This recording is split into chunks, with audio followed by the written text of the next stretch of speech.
Without much of a greeting, I got straight to tidying up. Seeing this, my ex-husband, James, finally spoke up. "You don't even shed a tear, huh?" he scoffed. It was clear he had expected me to resist, to break down in tears, or to beg when he, on his knees, had pleaded for a divorce. To be honest, I always thought he was quite vain. Did he really think he was the only one who had fallen out of love? "Well, you're the one who's going to have a harder time after the divorce," James continued smugly. Rather than feeling heartbroken, I could hardly hold back my laughter. "Ha, what do you mean?" I chuckled. James looked at me with suspicion. "Between a housewife like you, Kate, and a corporate hotshot like me, you're the one who's going to struggle. Plus, I'm planning to remarry while you'll be all alone." His arrogance was almost laughable. In a normal situation, maybe that would be true, but he had no idea what was coming for him. "Well," I said, crossing my arms, "it seems like Emma, the woman you're cheating with, is quite trash." James's face paled. "Wait, how do you know her name?" "My name is Kate, and I'm a 32-year-old housewife. I met my husband, James, at a social gathering. Since we were the same age, we had a lot in common and quickly became good friends. Our friendship blossomed into romance, and before long, we were married." James was a salesperson at a trading company and made significantly more money than most people our age. Because of his income, I lived a comfortable life without any financial worries. On the surface, everything seemed great. But there was just one problem. Our marriage was falling apart. At first, we were deeply in love, acting like newlyweds in every sense of the word. We spent time together, shared meals, and cherished every moment. No matter how busy James was, he always made sure we had dinner together. But that loving relationship had completely faded. "Take care," I would say. "What about dinner?" "I don't need it. I'll eat out. You can go to bed first. I'll be home late." "All right, got it," I'd mumble, already knowing the answer. I couldn't help but remember the early days. Back then, he used to say, "Eating together with you, Kate, is my greatest happiness." Now, he barely spoke to me. He came home well past midnight when I was already asleep, and he left early in the morning without a word. It felt like I was living with a stranger. It felt like I was being avoided, like a child going through a rebellious phase. And then I noticed something strange. One day, while putting away some of James's things, I noticed a change. Did he always use this hair product? I wondered. A full line of skincare products sat neatly on the shelf, something he had never cared about before. And then there was the cologne. James had never been one to worry about his appearance. His wardrobe consisted mostly of work suits, and he barely had any casual clothes. But suddenly, he was spending money on high-end brands, dressing sharper, and paying attention to his looks. At first, I thought maybe he just wanted to change. Maybe he was finally taking better care of himself. But then I noticed his behavior. He started using his phone in secret, taking it with him everywhere, even to the bathroom and the shower. Before, he used to leave it lying around carelessly, sometimes even on the couch where I nearly sat on it. Now, he guarded it like a precious secret. That's when the suspicion crept in. Could he be cheating? I had no solid proof, just a growing unease that gnawed at me. But even as our relationship grew colder, a part of me still wanted to believe in him. The idea that my suspicions might be true was terrifying. I decided to fight for our marriage. I made an effort to bring back what we once had. I tried talking to him more. I suggested date nights and small weekend outings. But every attempt was met with rejection. "Sorry, I'm busy. Not in the mood. Maybe next time." Every time I tried, I was met with nothing but indifference. Our marriage, once filled with love, had become nothing but an empty shell. The loneliness was unbearable. No matter how much I tried, James had already checked out.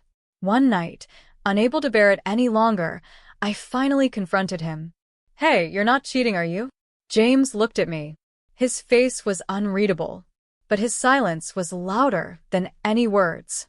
"Say something. Are you cheating or not?" I demanded, my voice trembling with frustration. James remained silent. He sat motionless on the couch, his gaze avoiding mine.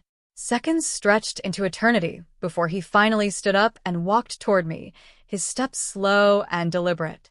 Then, to my shock, he bowed his head slightly. "I'm sorry, Kate," he said, his voice barely above a whisper. "I want a divorce." I froze. My breath caught in my throat. What? My mind struggled to process his words. A divorce? Just like that? Without giving me time to respond, he continued, his tone calm, too calm.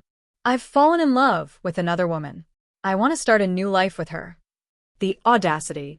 The sheer cruelty of his words hit me like a slap to the face. How dare he? What did he think of our 7 years together? Was I nothing but a phase in his life, a placeholder until something or someone better came along? I had suspected there was another woman. The signs had been there, but I had clung to hope. I had tried to fix things. I had tried so hard. And now, with a single, selfish statement, he was throwing it all away. I sat there in stunned silence, my mind spinning. I wanted to scream, to demand answers, to make him see what he was doing to me. But before I could even form the words, he delivered another blow, one that shattered me completely. "The truth is, she's pregnant with my child." I felt the room tilt. My stomach twisted. "I want to be with her for the sake of our child's future," he added, as if that somehow justified everything. My hands trembled as I gripped the edge of the table, trying to steady myself. A sharp ringing filled my ears, drowning out everything but the deafening silence between us. Pregnant? I could feel my heartbeat pounding in my chest. We had been trying for years. 7 long years. We had never used protection. We had even sought fertility treatments. We had struggled together, or, at least, I thought we had. And yet, nothing. James had fertility issues. The doctors had told us that. They said it would be nearly impossible for him to conceive. And now, suddenly, he was having a child with someone else? I had spent years comforting him, assuring him that it didn't matter, that we would be enough for each other even if we couldn't have children. I had been the one going through the emotional and physical toll of treatments, dealing with the heartbreak month after month. And now he stood before me, telling me he was leaving because he had finally gotten what he always wanted. A child. With someone else. James sighed, as if this was difficult for him. "I always wanted a child, Kate," he said, as if I didn't already know that. "And I want my mother to have a grandchild before it's too late. You understand how I feel, don't you?" He looked at me expectantly, as if I was supposed to nod in agreement, to understand his reasoning, to let him go with a smile. "Let's just make this easy," he continued. "Please, let's get a divorce." His words barely registered through the fog of my fury. His mother, my mother-in-law, had been seriously ill and hospitalized for the past 2 years. I knew how much he wanted to give her a grandchild before she passed. But to have a child with another woman, instead of the wife who had been by his side through everything, how heartless could he be? Tears burned in my eyes, but I refused to let them fall. "You always wanted a child?" I repeated, my voice shaking with anger. "Do you think I didn't? Do you think I didn't cry every time we failed to conceive? Do you think I didn't suffer through every appointment, every test, every treatment for you?" James lowered his head. He didn't say a word. "You betrayed me," I spat. "You lied to me. You wasted years of my life." Still, no response. He just stood there, his head down, his hands clasped together, as if waiting for my anger to pass. That only made my fury burn hotter. "What kind of woman is she?" I demanded. "Just because she's having your baby, you think I'll accept a divorce? You think I'll just let you go?" James swallowed hard. "Kate, please." But I wasn't finished. Not by a long shot. He had no idea what was coming next. I urged James to tell me more about her, the woman he had betrayed me for.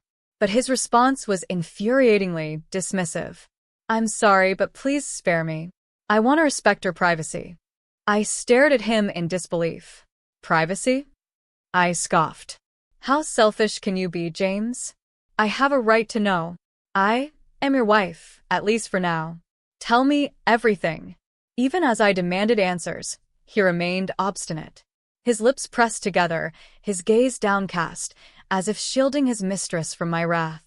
Finally, after a long silence, he muttered, "She's 2 years younger than you, Kate, that's it." I clenched my fists.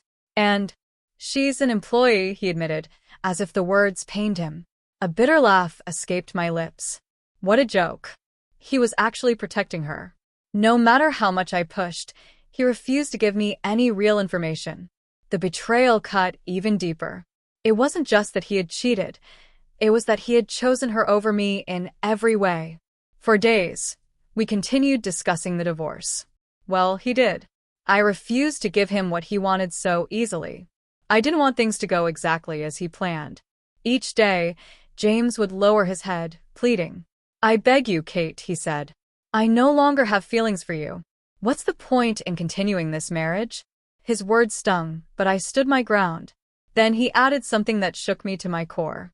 "Even my mother knows about this. And she's okay with it." I stiffened. My mother-in-law? She knew? I had always believed we had a decent relationship, even if we'd grown distant in recent years. And yet, she had accepted this affair, this betrayal, without hesitation? James kept talking, revealing one shocking truth after another. "I've already given her an engagement ring," he admitted. "We plan to move in together soon. All that's left is for you and me to get a divorce." I felt my breath hitch. He was serious. He had planned everything out, down to the smallest detail.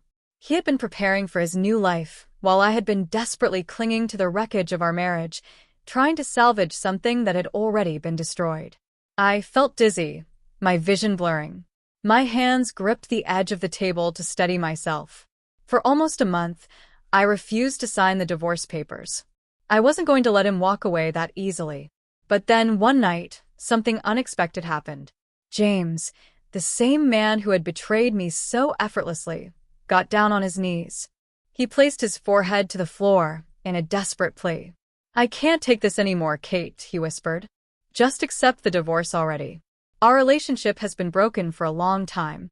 There's no point in continuing like this. Please, please divorce me." It was pathetic. Seeing him reduced to this, so desperate to erase me from his life, made me realize something. I was done. "Fine. Let's get divorced," I said at last, my voice void of emotion. "But I'm taking alimony and my fair share of our assets." James nodded, relief flashing across his face. "I understand. I'm prepared for that." We discussed the details. I demanded $50,000, a significant amount, but fair compensation for the years I had spent maintaining our home while he chased his career. James agreed, without protest. We settled on splitting the balance in our joint account, and he agreed to cover my moving expenses. With the terms set, I finally signed the divorce papers he had been so eager to present to me. As I pressed my pen to the paper, an unexpected sadness washed over me. 7 years. Gone. All the time we had spent under the same roof, all the memories, all the effort, erased with a few strokes of ink. But there was no turning back now. The next day, I submitted the divorce papers to the city hall. Just like that, our marriage was officially over. James wasted no time. He married her right away. It was almost surreal. I hadn't even finished packing my things from our shared apartment, and yet he had already moved on, as if our years together had meant nothing to him. I was shocked at how quickly he moved. Had she pressured him? Or had he been so eager to erase me from his life that he couldn't wait another second? Regardless, I wanted to be done with this chapter of my life as soon as possible. I packed my belongings and headed back to the apartment to retrieve the last of my things. As it turned out, James was there too. Without much of a greeting, I got straight to tidying up, determined to leave this place and James behind. James stood across the room, watching me. Then, at last, he spoke. "You don't even shed a tear, huh?" His tone was almost surprised. It was clear now, James had expected me to fight, to resist, to beg for him to stay. He thought I would cry. He thought I would be broken without him. To be honest, it was pathetic how vain he was. I had no more tears to shed for him. He was not worth it. James had assumed that I still loved him, that the reason I refused to sign the divorce papers was because I couldn't let him go. How wrong he was. I didn't refuse because of love. I refused because of my stubbornness. I wasn't going to let him get exactly what he wanted, without a fight. And more importantly, I had been using that time to investigate his precious mistress myself. I leaned back, a smirk playing on my lips. "Well," I said, crossing my arms, "you're the one who's going to have a harder time after this divorce, not me." James frowned, looking at me with suspicion. "Huh? What do you mean?" Between the two of us, a simple housewife like me and a corporate hotshot like him, he thought I would struggle? Not a chance. "I'm planning to remarry," he continued smugly. "Meanwhile, you'll be on your own." I let out a laugh. Well, in a normal situation, that might be true. But it seems like Emma, the woman you're so eager to marry, is quite the piece of trash. His smirk faltered. "Wait, how do you know her name?" I tilted my head. "You thought I was just being difficult? You thought I was holding on to our marriage for sentimental reasons." I leaned forward, lowering my voice. "I've had a private investigator looking into Emma this whole time." James's face drained of color, and I hadn't even begun to reveal what I had found. "In just a few weeks, I learned a lot about your precious Emma," I continued, enjoying the look of panic creeping onto his face. "First of all, her full name is Emma Carter. She's 27 years old and has been divorced twice already." James blinked rapidly, as if trying to process the information. "She's currently living at her parents' house," I went on. "Why?" "Because she burned through her ex-husband's money and has no financial stability of her own. Oh, and here's the best part. She already has a child with her first husband." James swallowed hard. "She never told me that." "Of course she didn't." I shrugged. "But that's not even the worst part." I reached into my bag and pulled out a stack of photos, printed evidence from my private investigator. Emma doesn't have custody of her child because she was deemed an unfit mother. In fact, the court has forbidden her from seeing her own kid because she's a bad influence. Seems she's great at playing the role of the loving, devoted woman, but in reality, she's just cycling through men looking for her next target. James's hands trembled as he took the photos from me. The moment he flipped through them, his face completely crumbled. The images were clear as day. Emma entering a motel with several different men. No way," he whispered. His hands gripped the edges of the photos, knuckles turning white. "Emma can't be that kind of woman. She only had eyes for me. We were planning to build a happy family." I shook my head in amusement. "You might have been planning that, but I doubt she ever was. In fact, between you and me, she's probably still seeing her other boyfriends right now." I gave a mocking smile. "Oh, wait. Not boyfriends. Lovers." James's breath hitched. "This is all a lie," he snapped. "You're making this up to mess with me. These photos, they must be fake." I let out a sigh. "Good grief, James. Were you always this foolish?" "Believe whatever you want," I said, standing up. "But one thing is for sure, the child she's carrying might not even be yours." His face turned a sickly shade of pale. "There's a very high chance you've been played," I added. "Emma had multiple men in her life, and you were probably the richest one. Congratulations, James. She picked you as her next money tree." James was shaking now. No, that can't be. The baby is mine." I smirked. "Even if it wasn't, you still wanted a child, right?